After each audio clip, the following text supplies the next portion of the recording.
What is going on, you guys? Welcome to the end of the video. This has been a span of like 3 or 4 days now, and I've just been chipping away at little things here and there and here. Wasn't trying to do too big of a task because I have a car coming in tomorrow that I think you guys might enjoy watching me work on.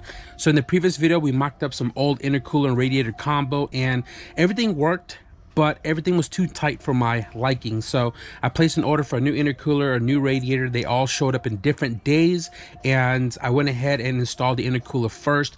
We modified the bumper support to clear the intercooler itself, and I'm loving how nice and tucked the intercooler is to the bumper. Didn't have to touch the bumper too much as far as modification goes, just a little bit on the top. I'll show you guys in a second. This thing is definitely going to be a sleeper when it's all said and done, because an 88 bumper is hard to put a big intercooler behind, and after modifying that lower radiator support, we were able to bring the intercooler back enough to clear the bumper grill. And then we move inside the car to prep the firewall stuff to put the dashboard back in. It is fully secured, but I don't have the bottom console installed because the carpet needs to go on first before we can put the console on. Don't want to have to do the job twice, you know what I mean? A bunch of other little things that I did off camera, like I reinstalled all the suspension components because I need to put the wheels on tomorrow morning to roll this car off for the other car coming in.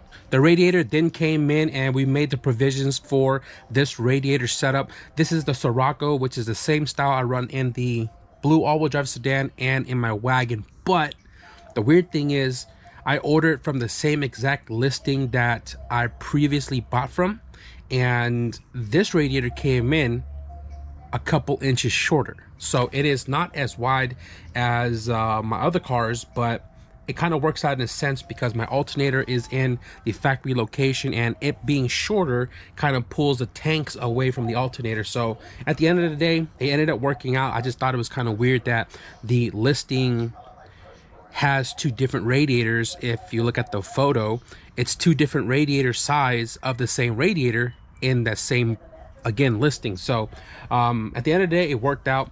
And today the fan came in, and I was like, let's install the fan too. And you guys saw in the back half of this video, I wanted to make a fan shroud because the fan sits on the shroud, and with the fan shroud, maximum cooling abilities. So CAD, you know what I'm saying, out of cardboard, transferred it over to some leftover aluminum because the metal supply shop is closed today, and I had enough material to cut 4 pieces, welded them all together to make the fan shroud, and now we have a functioning fan shroud bolted down to the radiator with the fan installed on top of that, and this setup is going to work flawlessly. Before I cap out this video, I want to show you guys some of the stuff I just spoke about. So look at the bumper right here. It is untouched, unmodified as far as the grill goes, and the clearance between the intercooler, we still have about 1/2 inch. So that's freaking awesome. The only modification I did, as mentioned, is right here on the top, because it comes close to the top of the tank. So I chopped this end off right here. I went straight across, and then on this side I did the same thing. This one actually trimmed a little bit more off the bracket just to clear that tank, because it is squared versus this one angling down. But nonetheless, we got it fully bolted up, and the bumper support itself does clear the intercooler. Here is the radiator combo. It is secured with the intercooler tabs that came in the kit for the intercooler. I just bent it and then bolted down this leg, this peg, to the top of the intercooler. So on both sides it is secured, and this thing is freaking sturdy. Look at this. Yes sir.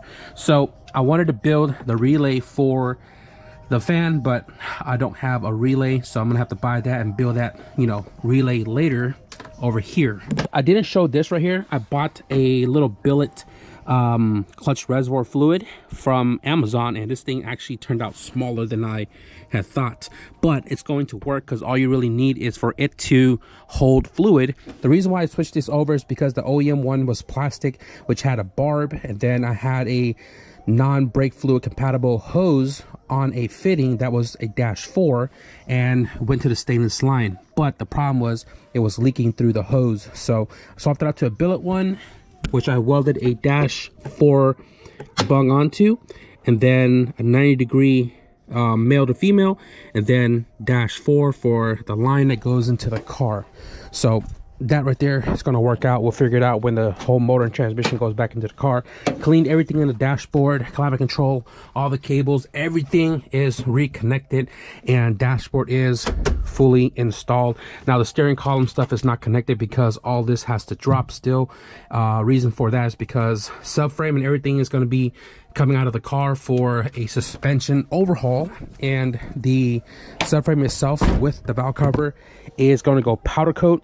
But the reason why it's still on is because, again, the car needs to drop, roll out tomorrow, and then when it comes back in the driveway, all that comes apart, and this car will be on jack stands until we overhaul the entire suspension.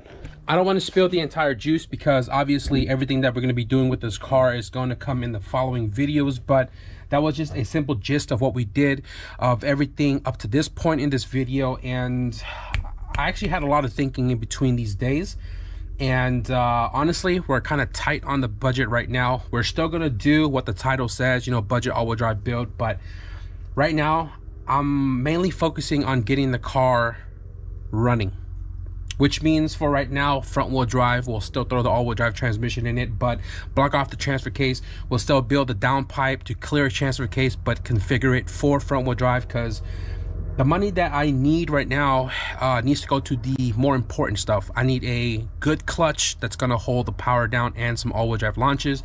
The maintenance stuff for the engine itself, you know, timing chain, tensioner, water pump, and things like that. And then we can get this engine off the stand, made it up with the clutch, transmission, throw that back into the car. And I think what I'm going to do for right now is get everything running, all motor first, front wheel drive, turbo it, front wheel drive, tune it, front wheel drive.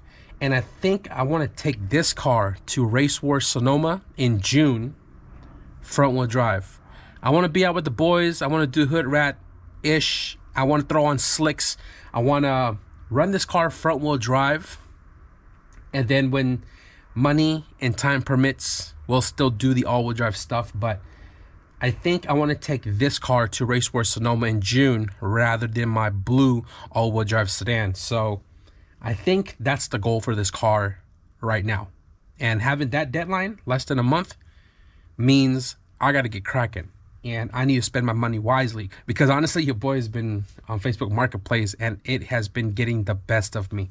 So I needed to spend my money wisely, get all the important thing, all the mandatory necessary stuff I need to get the build going, front wheel drive, and then we'll worry about the back half later. But anyways, we're gonna wrap it up for this video. I hope you guys enjoy the progress update on the 88 sedan, the Blade Silver sedan, tin can, tin man, tin foil. I don't know what you want to call this thing, but I hope you guys enjoyed today's video. If you guys did, be sure to leave a thumbs up. And if you guys want to stick around for the EK that's coming in tomorrow, the homie Bronson's car, it's an LS Turbo.